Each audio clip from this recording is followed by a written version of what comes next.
Broadcasting live from our Columbia, Maryland headquarters, they are founders of Hard Money Bankers, REI 360, and are international bestsellers with their book, The Whiteboard. Here are Chris Haddon and Jason Balin.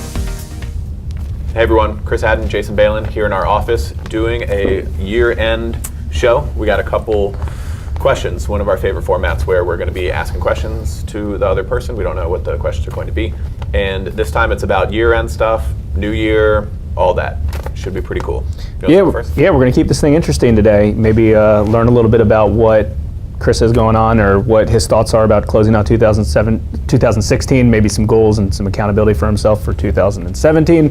As always, we'd really appreciate it if you could like, comment, subscribe, share all the good things on all the social platforms and blogs and things like that. But if you have anything related to this topic that you would like to comment below on, we'd certainly appreciate that. YouTube, Facebook Live, anything related to comments, we'd appreciate it. Cool, ask away. I think I went first last time, so you can ask me whatever question you want. Okay. Start with kind of an easy one. Start off light. What do you find challenging around the holidays and end of the year? What do I find challenging? Okay. So it's more of a mental block, more of a mental challenge related to some real serious goals that we had in place to make sure they're getting hit for 2016, and then kind of taking the next step and exceeding that in 2017. I think a lot of small business owners like myself put a lot of pressure on themselves in order to continuing to grow and exceed what they did. And sometimes it's hard to think like that sometimes and put pressure on yourself. And sometimes you're in a really good spot where it is, and you think maybe, hey, let's maintain, not let's just go, grow all the time. So I think this time of year it comes to the realization of, wow, 2016 flew by. Now we're about to be into 2017, and let's do our proper goal sets because all of the goals for 2017 are about to hit paper. So they'll be ready to go January 1st. So I would say that. Make sure you kind of mentally can prepare and kind of just stay focused on things. I've never been one to say, oh, cool, the holidays are here, I'm taking off for 2 weeks. Like, that's just not me. I think that's most small business, motivated business owners, salespeople, things like that. That's just not them.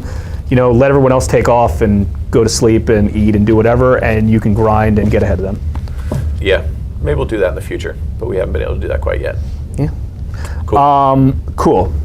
Question for you. So what tips, tricks, hacks, ideas do you have for, our typical follower, viewer, small business owner of how to really set up a proper goal, a few proper goals for all of 2017, but not only setting it up, what are some tips and tricks to hold them accountable to make sure they're hitting their goals?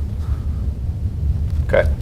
A couple things on that. One, I would take some time, ideally, during 2016, during the holidays or before the holidays, and start sketching out those goals for the next year. They don't have to be firm and concrete, but do your first draft. Next, when you come back from the holiday, you're already going to have a very, very good idea of what you want to put on paper, your numbers, your everything else, and then firm them up. And then add in some accountability stuff, whether we're talking about a coach, whether we're talking about like support from other people on your team, whatever it may be. Calendar things related to goals, whatever kind of accountability things that you can put into place to make sure those goals that you just put on paper and then just firmed up will actually happen.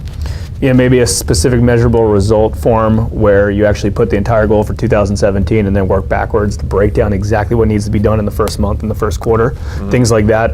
And that holds yourself accountable that way, because you know that if you're towards the end of January and you haven't hit what needs to be done in January, the smaller level, the micro goal, you're not done that in January. Well, guess what? If you're behind the 8 ball after month 1, you're going to run into trouble. So it's a good way to kind of keep you focused and accountable. Very true.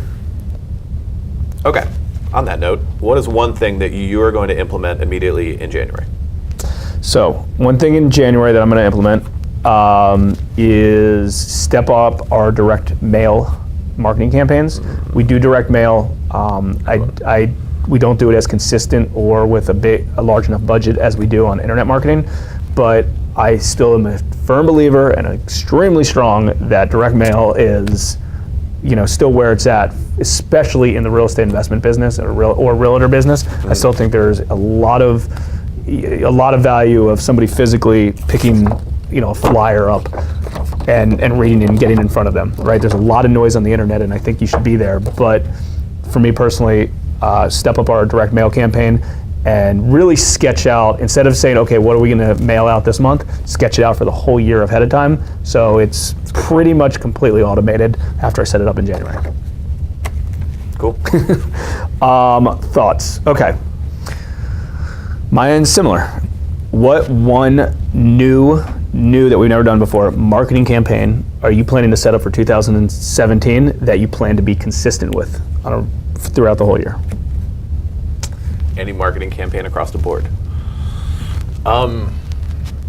I would like to immediately implement one that our partner in Philly, Ian Walsh, that he's been doing throughout this year and probably the previous year, maybe even. I don't want to go into too many details on it, but long story short, he's building using social media and different connections of his email lists, very targeted email lists that he's communicating with. And it's something that is totally cool and spam compliant and everything else, and that most people don't know about and that we have not implemented that I would like to. Should we share that with them of how to do it? I don't 100% know how to do it. I know how to do it. Sure. So you have access to email addresses for people in your personal Facebook page. You do not have that on a business page. So, But there's LinkedIn too. So there's a LinkedIn thing. So if you're using Facebook, a strategy is you take your personal connections, you can export them, get their email addresses, and do other things with them. We can kind of leave it at that, but we can't do that on a business page. We have 11,000 likes on Hard Money Bankers, and we don't have access to those email accounts, those email addresses. But on a personal page, you can have up 5,000 of them, and you have their email addresses. Mm-hmm. So you have more flexibility with stuff. So it's we also use our personal Facebook pages very different than he does, or other people. Personal one's a straight business. Exactly, and we use our personal as personal, and we use it as business. But there's a lot of good social strategies that you can directly link and kind of use your social presence and use it to your offline business, and then vice versa. Yeah, LinkedIn too, which is probably for most people more targeted to business, and you could separate those people out into different lists for whatever you're trying to promote or grow. Yeah, another interesting strategy, not to get off topic a little bit, that there's some value to is you can actually. I'm assuming, and I know the majority of you are not, but I'm going to say you have an email list. But if you do have an email list, if it's a MailChimp, Infusionsoft, Aweber, it doesn't matter. You can export that list and import that into Facebook, and you can use that as your targeted people that you want to do advertising for. So for instance, we take our entire email list, we import it into Facebook. Facebook creates an audience, an ad based on that email address. So it's based on that user, and then we can target that user when we show ads to them. That's why a lot of our stuff is overlap that you see online, offline, email, social, things like that. So another thing to think about. Any questions or related to that, comment below or reach out to us, and happy to share that with you. Okay, so my last question for you. Okay. It's a little bit different than our normal trends because we usually talk about growth, marketing, things like that. What one transactional project are you trying to cram in to get completed before the end of the year? That's very important for the company. And again, I don't know what this project is, but I think if you're going into the second week of December and a transactional project's not done yet, it's probably a pain in the butt project that gets backburnered or gets crammed, but at the same time, it's important to get done. And I think we all have this exact same thing sitting on our desk that it's like, I know I have to get this done, it's just been on the back burner, but I want to. Yeah, for me personally, in my role at HMB, which Jason and I share a lot of, is just related to finance stuff. Accounting things, management of the loan portfolio, our different business entities, properties we own. And the year end always brings, probably more so this year than others, but we're doing some restructuring, changing some things around, software related to business entities, and that all happens ideally but at the turn of the year. Calendar year, yep. Yeah, so you stop on the 31st and then you begin in the new setup on the 1st of January. And around this time of year, there's always just so much like financial tracking and stuff, and like, are we hitting numbers and like paying stuff out and whatever, and paying bills and saving for next month. Like, when do we deposit this and that? And it's just a lot of that going on. Year-end finance type of stuff. It's all good. It's all upgrades. I don't mind it. I actually rather enjoy it. It's just a bunch of stuff that goes on in these like few weeks. Yeah, I think everyone can relate, and I think if you don't have anything that's been a big pain in the butt that you're waiting to kind of push off, or think of something that you can accomplish before the next 2 weeks, the next 2 to 3 weeks before the end of the year, just so you wipe your hands clean of it, and you don't have to deal with it in 2017. Leave it back in 2016. Let it run in. I think I just did 2 questions in a row. You did. You did. Because I'm out of questions. So go ahead. I have one for you, but it's okay. It'll be a good one to close on. I'm actually glad you skipped around in that way. Planned. Around this time of year, it's always a good thing to do to practice a little gratitude for where you are in your business and life and everything else. Jason, we don't do formal toasts at our holiday party, but if you were to give a toast, what would you talk about? Well, luckily our holiday party is very focused around hard money bankers, the operations we have, our staff members, and spouses, closest next closest thing. So the staff would, the toast would be related to thanks for all the supporters around us that's helped Hard Money Bankers and our other companies grow. We really appreciate the support at home and the support in the office with all of our staff members. They obviously mean a lot for us. As we've talked about several times on camera, we have a really, really, really good staff right now, and we have a very good, well-oiled machine, and we're not looking to, grow with any new staff members. Everyone we have in place, we probably say we have the strongest current infrastructure that we've ever had, and we're thankful and fortunate about it to, all of us around, staff members, things like that. And sounds like a good toast to me. So I think something related to that, What would you cheers. say about Salud. each individual? We don't have time to talk about each individual person. So yeah, I'm not one to toast, especially since that was just on the fly.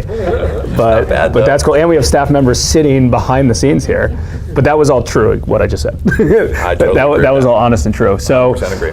I hope you enjoyed this version of 3 questions that we asked for each other. We kind of like this format. It keeps us open and learn a little bit about each other, learn a little bit, you can learn a lot about us. It's not just us preaching. So if you have any good topics that you'd like us to discuss on camera, it could be asking questions to each other or just informational stuff of how-to things. We are open for it. Comment below related to that. We really appreciate all the feedback and all the viewership.